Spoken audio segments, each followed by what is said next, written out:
Imagine ఒక producer 700 కోట్లు 800 కోట్లు ఇన్వెస్ట్ చేస్తున్నాడు. ఒక్క wrong decision hundreds of course risk లో పడొచ్చు. మరి ఇలాంటి సిచ్యువేషన్ లో ప్రొడ్యూసర్ ఏం చేస్తాడు? సింగిల్ సినిమా రిలీజ్ చేస్తాడా, లేదు 2 పార్ట్స్ గా డివైడ్ చేస్తాడా?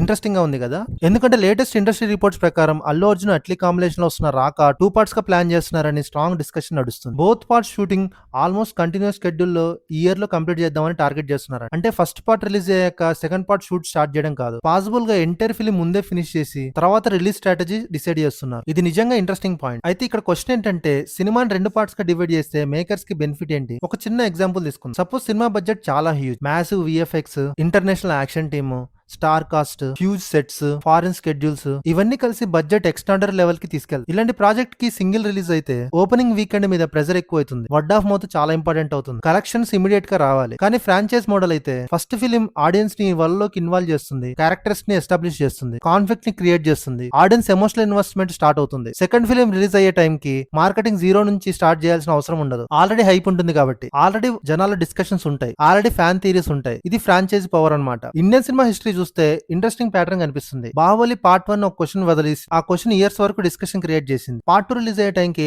ఆడియన్స్ ఆన్సర్ కోసం థియేటర్స్ కి వెళ్లారు. కేజీఎఫ్ లో Rocky Bhai character first establish అయ్యాడు, సెకండ్ పార్ట్ లో ఆయన జర్నీ పీక్ లోకి వెళ్ళింది. పుష్ప కూడా ఆల్మోస్ట్ సేమ్ ప్యాటర్న్ అన్నమాట. పార్ట్ 1 బ్రాండ్ క్రియేట్ చేసింది, సాంగ్స్ వైరల్ అయ్యాయి, డైలాగ్స్ వైరల్ అయ్యాయి, క్యారెక్టర్ ఐకానిక్ అయ్యింది. పార్ట్ 2 రిలీజ్ అయ్యే ముందే ఆడియన్స్ ఎమోషనల్ గా ఇన్వెస్ట్ అయ్యారు. కాబట్టి ఫ్రాంచైజ్ సక్సెస్ అంటే కేవలం 2 పార్ట్స్ కాదు, ఆడియన్స్ యాంటిసిపేషన్ ని బిల్డ్ చేయడం. కానీ ఇక్కడ ఒక చిన్న డిఫరెన్స్ అయితే ఉంది. ప్రతి సినిమా బాహుబలి అవ్వదు, ప్రతి సినిమా కేజీఎఫ్ కూడా అవ్వదు. ఫ్రాంచైజ్ క్రియేట్ చేయాలంటే స్టోరీ ఫస్ట్ పార్ట్ ఎండింగ్ లో ఆడియన్స్ వెయిట్ చేసేలా ఉండాలి, క్యారెక్టర్స్ మెమరబుల్ గా ఉండాలి, వరల్డ్ ఇంట్రెస్టింగ్ గా ఉండాలి. లేకపోతే ఆడియన్స్ సెకండ్ పార్ట్ కోసం ఎగ్జైట్ అవ్వరు. కాబట్టి రాక సక్సెస్ కంప్లీట్ గా ఎగ్జిక్యూషన్ మీద డిపెండ్ అవుతుంది. రిపోర్ట్స్ ప్రకారం షూటింగ్ షెడ్యూల్ ని ఫాస్ట్ ఫేస్ లో కంప్లీట్ చేయాలని మేకర్స్ టార్గెట్ చేస్తారు. ఈ షూట్ కంప్లీట్ అయ్యాక next project Lokesh Kanagaraj direction లో అల్లు అర్జున్ స్టార్ట్ చేయొచ్చు. అట్లీ సైడ్ నుంచి చూస్తే పోస్ట్ ప్రొడక్షన్ వర్క్ కి ఇంకా ఎక్కువ టైం దొరుకుతుంది. విఎఫ్ఎక్స్ హెవీ సినిమా కాబట్టి క్వాలిటీ ఇంప్రూవ్ చేయడానికి ఇది హెల్ప్ అవ్వచ్చు. నాకు 2 పార్ట్స్ గా తీయడం కరెక్టే అనిపిస్తుంది. కానీ ఒక చిన్న ఫీలింగ్ ఏంటంటే, స్టోరీ జెన్యున్ గా డిమాండ్ చేస్తే మాత్రమే 2 పార్ట్స్ బాగా వర్కౌట్ అవుతాయి. ఆడియన్స్ ఇప్పుడు చాలా స్మార్ట్ అయిపోయారు. ఆర్టిఫిషియల్ గా స్పిట్ చేస్తే ఇమీడియట్ గా ఐడెంటిఫై చేస్తున్నారు. లైక్ దేవరా సినిమా లాగా స్ట్రాంగ్ స్క్రీన్ ప్లే ఉంటే ఫ్రాంచైజీ బిల్డ్ అవుతుంది, వీక్ స్క్రీన్ ప్లే ఉంటే ఫస్ట్ పార్ట్ దగ్గరే స్టాప్ అయిపోతుంది. మీరేమనుకుంటున్నారు? రాకాని 2 పార్ట్స్ రిలీజ్ చేయడం కరెక్ట్ డిసిషన్ ఏనా,